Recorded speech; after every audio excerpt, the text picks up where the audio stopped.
The Panthers looked what you would expect with a team that was without two of their superstars and a backup goaltender getting his first start in over 20 months. We're going to discuss that and what the Panthers are going to have to go through in the next 2 weeks, all in today's edition of the Locked On Florida Panthers podcast.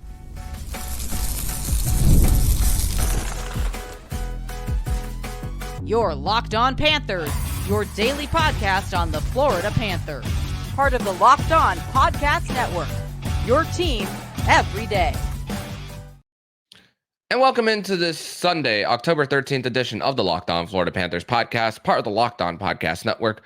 We're your team every day. Thank you for making the Locked On Florida Panthers podcast your first listen of the day. I'm Armando Velez from the Hockey News. You can follow me on X at Monoman12. Follow the show account on X and Instagram at L_FLA Panthers. And shout out to the everydayers who come back here and get your daily Florida Panthers fix. Today's episode is brought to you by FanDuel. Place your first $5 bet and you'll get started with $200 in bonus bets guaranteed.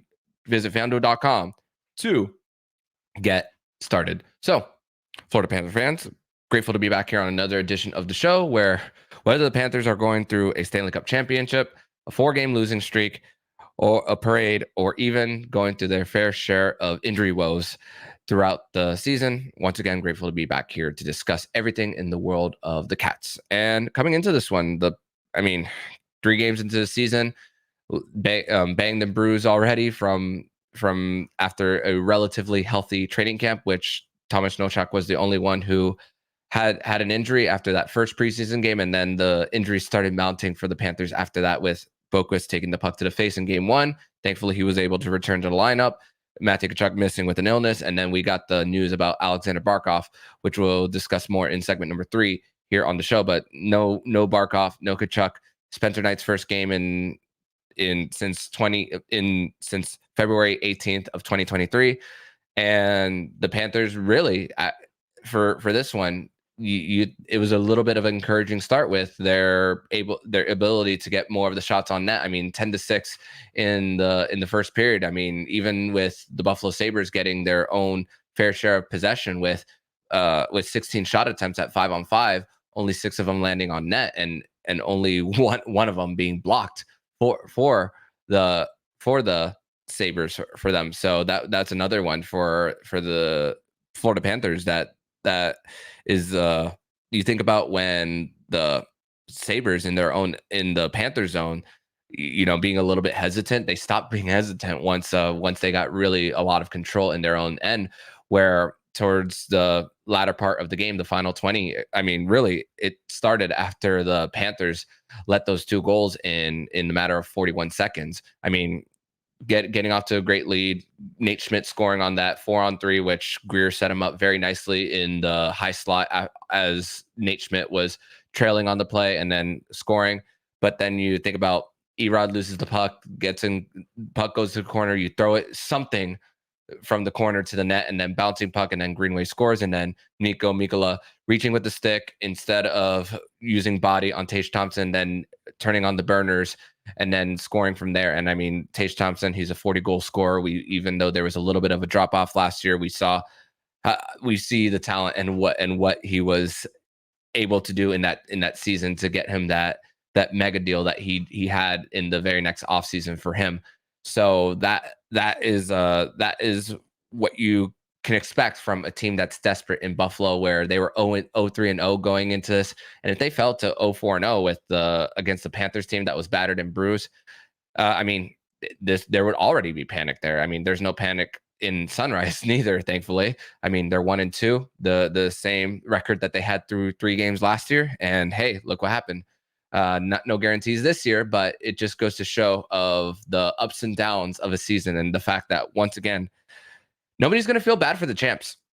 It might be a set of different players, which over 50% of the roster that was placed on Saturday night didn't play in Game 7 of the Stanley Cup Final. So nobody's going to feel bad, even when they're going through their fair share of bumps for their roster. And once again, the Panthers and their inability to get their forecheck going, and the Buffalo Sabres using their a 5-man unit for everyone touching the puck in the offensive zone, even for guys getting it out, and the puck not getting on the stick much for them in their own end. It was very smooth outs for them, and the Panthers, just when they're not working and playing to their game, even with the superstars out, you're not going to get a lot of those second or third chance opportunities for them. And I mean, this felt like that one of those games. I remember the one I look at most about scheduled losses when you think of a few years ago. I mean, it was an end of a Western Canadian trip for the Panthers, and it felt like everybody was out of the lineup. Lundell, Radko Gudas, and multiple guys, and that was the end of a trip. And and Spencer Knight was also starting that game, weirdly enough, and it felt like that it was going to be kind of like a scheduled loss for the Panthers. But good news for them is that Sam Bennett continued to be on fire. The 3 goals in 3 games, including the first power play goal of the season, even though it was a little bit of a mix up of what power play 1 is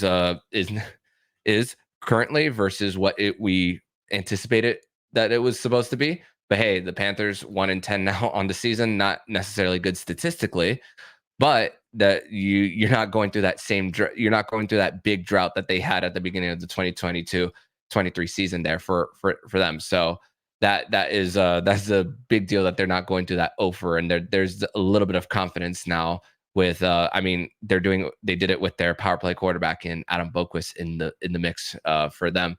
But I mean, 1 goal in 3 games by a forward, that's another thing that the Panthers are really, you think about, with a very top heavy lineup in them where Verhaeghe, Barkov, Tkachuk, and Reinhart are all 40 goal scorers, and 2 of them are out.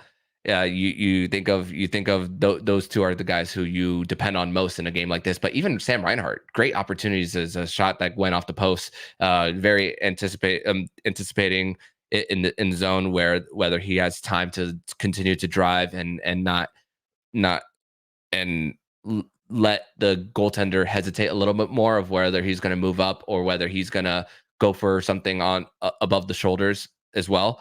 That's another thing that I saw in Sam Reinhart's game, that I thought he was still pretty well, even in the loss for the Florida Panthers. Same thing with Eetu Luostarinen on the penalty kill. I thought he was great in this one. And Mackie Samoskevich, I know that his line specifically was pinned in their own end, and the analytics based on the Corsi 4 might not look great, but what he's able to do in winning some of his board battles, and using the speed, and then using a head fake to fool the defenseman into thinking that he's going to take a stutter step, and then continuing to skate to create lanes on rushes. That are the little things that I see in Mackie Samoskevich's game that I think is like a little bit of the work that is there for him eventually to break through. So that's another thing that I could look. And this was that type of game where you look at individual shifts in order to see how each person is responding after maybe giving up something, because this was always going to look like a loss on the calendar for the Panthers based on how the roster status was going to be going into the game. And remember, once again, it's a power play by committee. Even for the defense pairs at even strength, you're thinking of, outside of Ekblad and Forsling, how the combinations are going to be with possibly Mikkola and Boquist together. I mean, you get a little bit of Mikkola Kulikov, something that they were used to going back to last year, but still with speed versus stay at home for Mikkola and Boquist, I still think that's a pair that would benefit the Panthers in the long term. But for this one, in their own end, Spencer Knight with the goal that he gave up on closing in and then getting it back to the point, and then him reaching back out. It's a little bit of a panic when he's sprawling in his net versus when he loses his stick, getting back and getting square. That one is maybe you like to trust a little bit of your guys more instead of trying to make the superhero play there. But also on the goal that he gave up that was just past the blocker with no screen, I mean, that one is just a little bit of late reacting to that. But also Paul Maurice even spoke about it after the game that when with the Panthers, they were a little bit in the transition war, and this is the game that they don't like playing.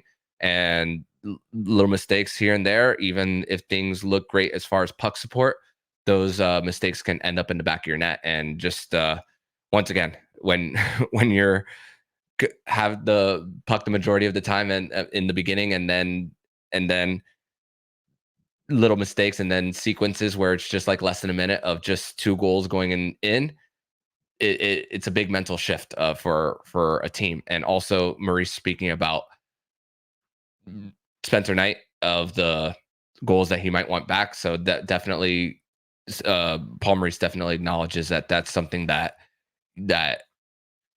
it's not a necessary. He's not making the excuse of two guys being out, but also the fact that you want to better support your team in doing that when you think of goals that Spencer Knight shouldn't have given up in that one. So, it's a lesson learned for him. But we are going to transition to segment number 2, where we're going to discuss more about what the outlook is going to be for Spencer Knight if he doesn't bounce back from this, and what is the plan going to be for him. At least what we think is the plan should be.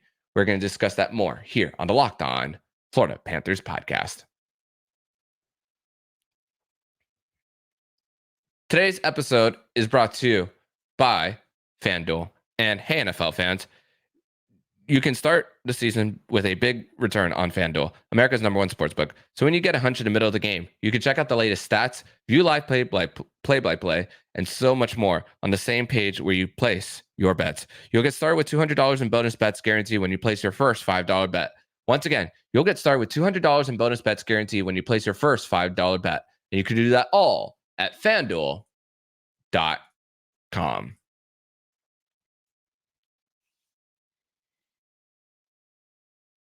And once again, I'd like to thank you guys for making the Locked On Florida Panthers podcast your first listen of the day here on a Sunday night, as we are continuing the conversation of Saturday's game against the Buffalo Sabres, where the Panthers dropped by a final of 5-2 against their division rival, and starting these games for the Panthers against four divisional opponents, as they are going to be facing the Boston Bruins on Monday afternoon.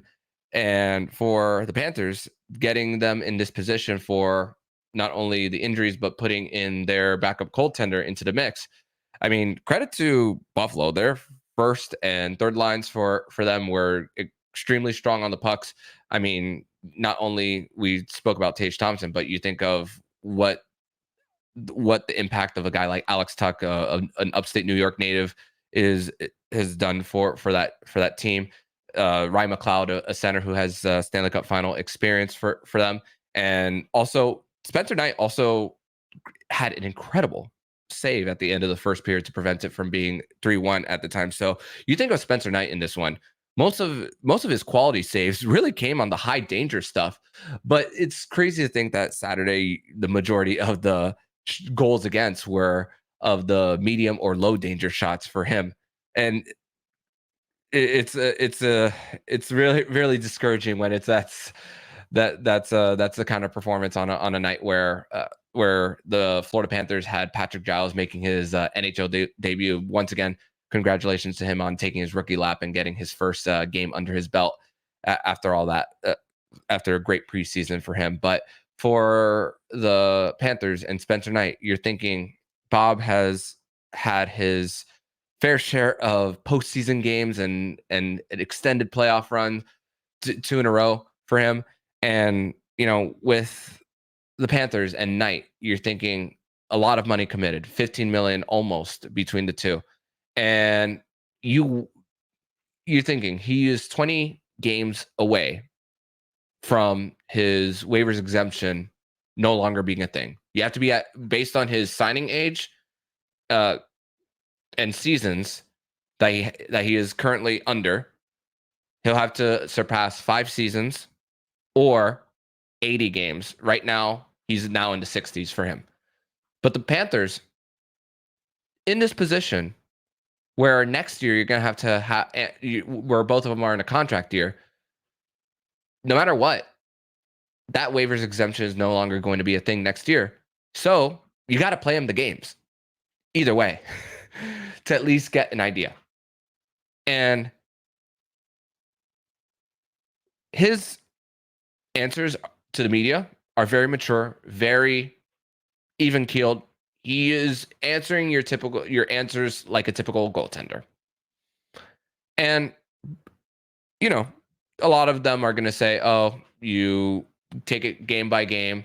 You stay in the moment, yada, yada, yada.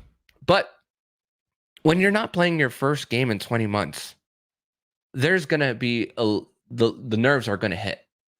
And this is another thing that he himself is going to have to manage as someone who's been through the players assistance program on getting. And I know there's that talk on what you say outside, but more about how he puts his ducks in a row internally and how he prepares himself for a game day. Not saying that he doesn't prepare himself. I'm sure there's a lot of preparation going in from the technical side of things, but centering yourself emotionally, going back into a setting like in the NHL, because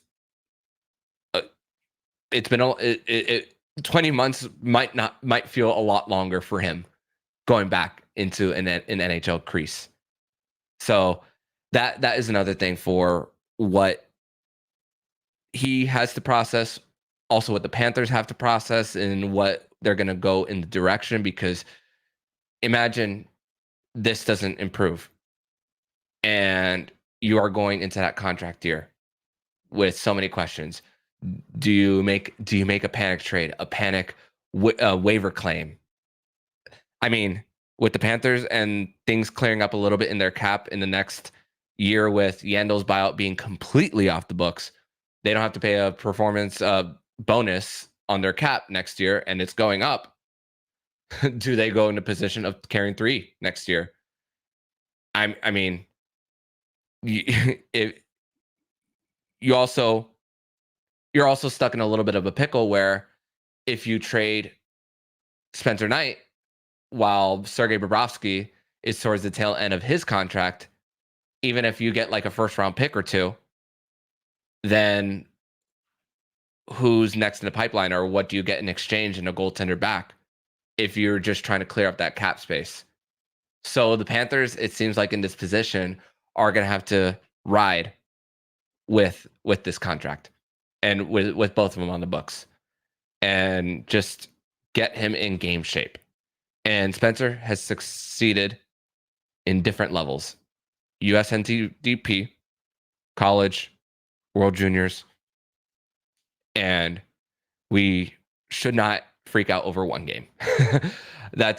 I'm saying that for myself, and I'm saying that for all of you as the person who is behind the microphone. And I actually ran a poll the other day, actually not the other day, today, on the Twitter, asking you guys what your concern level is over Spencer Knight's start. And really, it's really about the quality of looks that when we see it versus quantity. It's not necessarily, oh, he made this many saves on this many shots, but it's just the head scratching of when those shots from distance go in, when especially on the one with no screen. And here are the results. So a third of you guys say your concern level on Spencer Knight is from 1 to 3 is 33%, which 1 to 3 being the lowest, 3 to 6 being 35%, 7 to 9 being 23, and then 10 with a whole bunch of exclamation points, 8% of you. So the fan base is very even keeled on this situation for the Florida Panthers. So that is so glad to see that you guys, a lot of you guys, are positive about everything, but also, once again, just technically sound. We spoke about this even through the preseason, where especially in the I believe it was the home game against the Tampa Bay Lightning, where very calm and composed in his net, barely moving to make a save. But we didn't see a lot of that throughout the evening on Saturday. But Panthers scrambling in their own end. The Buffalo Sabres supporting the puck well. The 5 guys touching it too, getting it back, screen in front. It's a lot for the goaltender to go through when they are under siege, which we saw a lot of that throughout the last 40. So let's see what he can do in these next few starts, because he is going to get some starts going forward, and we are going to discuss that and more next as we continue the conversation here about it all and preview Monday's game between the Florida Panthers and the Boston Bruins. We're going to break that down more on today's Locked On Florida Panthers podcast. Today's episode is brought to you by Hims. And guys, sometimes intimate moments happen spontaneously, and we always want to be ready so we can perform in the bedroom. Hims provides access to treatments that help you stay hard and last longer, giving you the boost of confidence so you can be ready whenever the mood strikes. Guys, ever feel like you just need a little boost in the bedroom? It's time to stop worrying about your performance and get Hims so you can feel confident knowing that you can get hard and stay hard whenever you are in the mood. And the process is 100% online, so there's no need for uncomfortable doctor's visit. No insurance is needed, and one low price covers everything from treatments to ongoing care. Start your free online visit today at hims.com/lockedon. That's HIMS.com/lockedon for your personalized ED treatment options. Hims.com/lockedon. The product mentioned are chewable compounded products, which are not approved by or verified for safety or effectiveness by the FDA. Prescriptions require an online consultation with a healthcare provider who will determine if appropriate. Restrictions apply. See website for details and important safety information. Subscription required. Price varies based on product and subscription plan.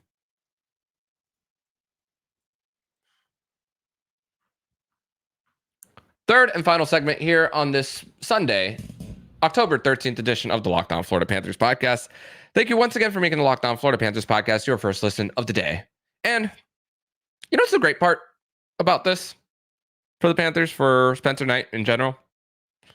Which he has an opportunity to get right back into net because the Panthers have a back-to-back on Monday and Tuesday. So that's a great thing about that I think of that the memory for him can be short, and the best thing you could do is get back out there between the pipes.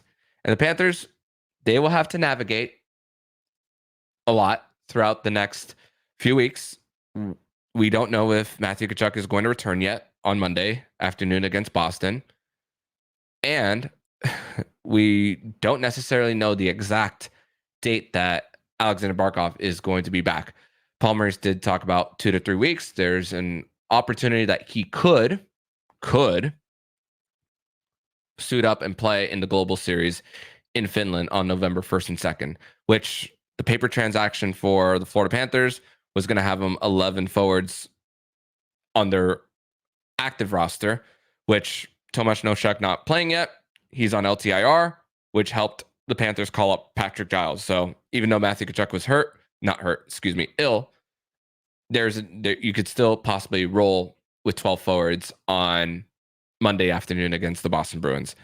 And like I said, if you are Paul Maurice in this situation where you're thinking of being strategic about Sergei Bobrovsky's days off, I think for him getting that Saturday game and then getting 4 total days off in between starts early on can be beneficial. And also because you just recently saw the Boston Bruins, you have an opportunity to give them a little bit of a different look in net in between the pipes.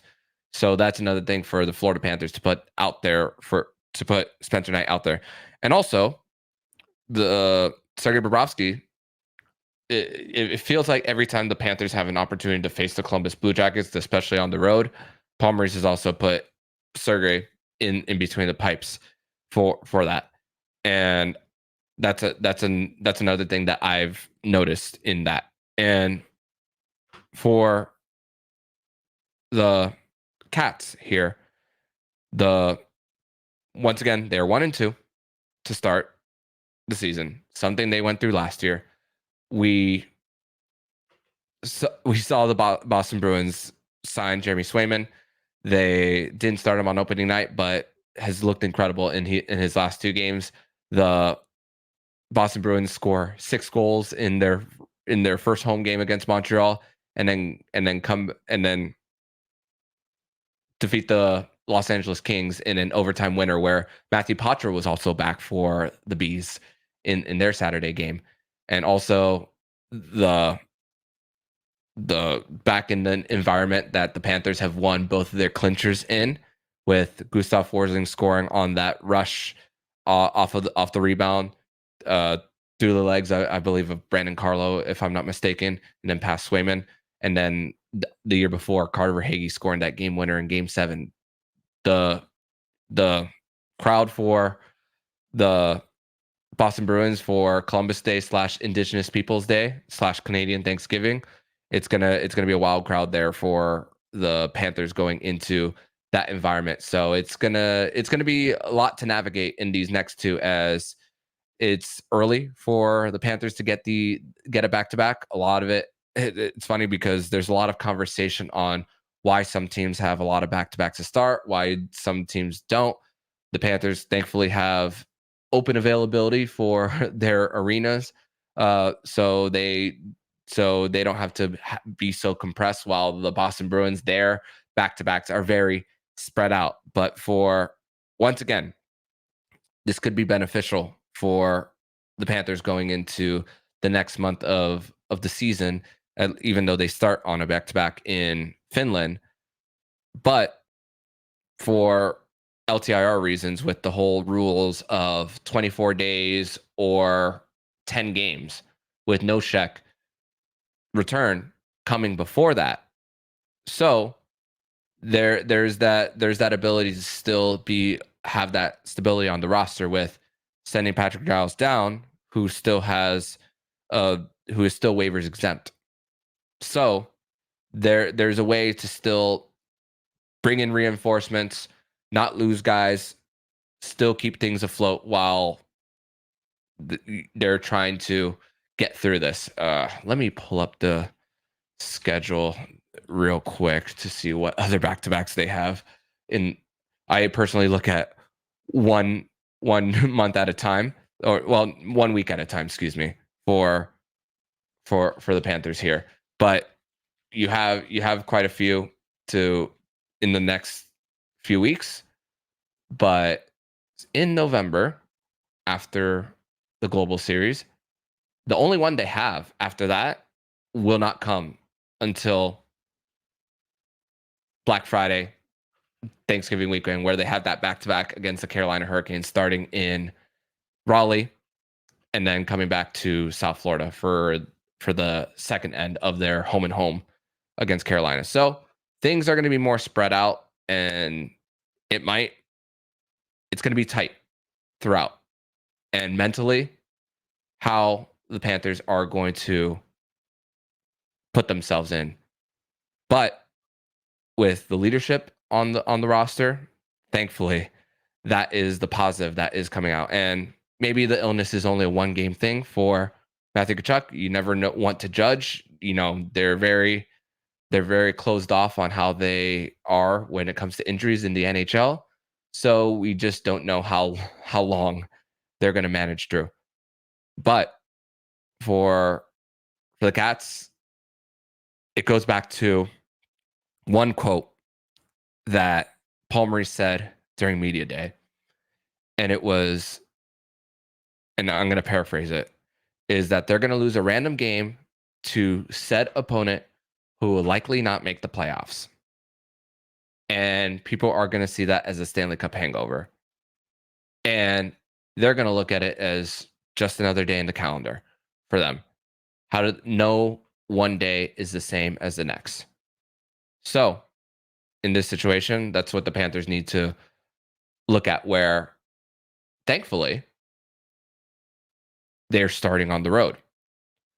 The home part of their schedule, where you might need to bank points later on in the season, I believe is truly going to be helpful for them, as we witnessed last season, where you needed basically all 8 points on the table for the last 4 home games to win the division.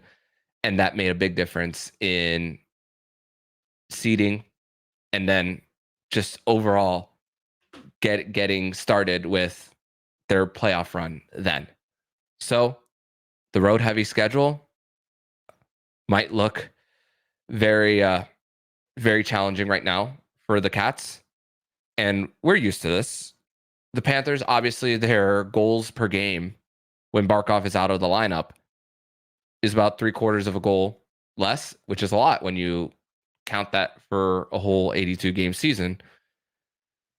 And when you think about, sometimes it's in the 60s, 70s where Barkov is, you know that you're going to have to go through this at least once a year as long as Barkov is on the team.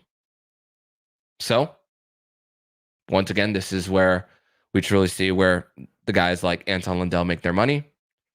Sam Bennett, like we mentioned earlier, in a contract year and also congratulations to Sam Bennett on everything he's doing off the ice for pets around South Florida for every goal. I don't know the exact details memorized on the top of my head, but he's doing something in relation to a foundation in relation to adopting pets.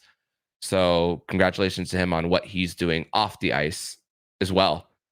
But this is really what's going to really test the depth. And Jesper Boquist going up 1, and Patrick Giles, trying to build and continuing to build on what he did in the preseason, even if some of the competition wasn't NHL caliber. This is really how we're going to see how he uses his foot speed to get behind the D and go to battle when the pucks go in the corner for the Panthers on that fourth line, because I've truly loved some of the shifts in these first 3 games that we've seen out of the fourth line and just continuing to grind. It's really, for the Panthers, just having a little bit of a hard time of the forwards outside of Sam Bennett and Sam Reinhart getting opportunities at the net. And really for the Panthers, just something that we are not surprised with the power play not going, but not having that full complementary. It's a work in progress. So no panic from me whatsoever going into this holiday weekend for all of you guys. So just giving you an idea of where my headspace is through 3 games. And hey, once again, nobody's going to feel bad for the champs. But again, for the champs, they know that you just continue going along and take it day by day. And that's really what those guys in that locker room are going to try to preach to one another, as they have. When you have championship pedigree, it's a lot easier to process through some of these little lulls, even if it's in the beginning of the season.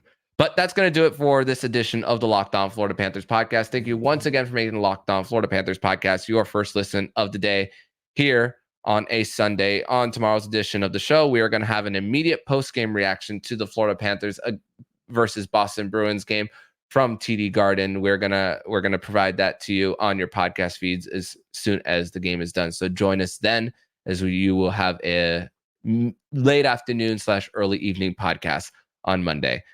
See you guys then. And in the meantime, if you like what you're hearing, please subscribe to the podcast to be notified every single time the Locked On Florida Panthers podcast jumps into your podcast feed. Don't forget to also subscribe to the other shows on the Locked On NHL network, including Locked On NHL, Locked On Fantasy Hockey, Flip Livingstone and Steel Roden, and Locked On NHL Prospects. Thank you once again for making the Locked On Florida Panthers podcast your first listen of the day. So I'm Armando Velez, signing off. And you've been listening to the Locked On Florida Panthers podcast, part of the Locked On Podcast Network. We're your team every day.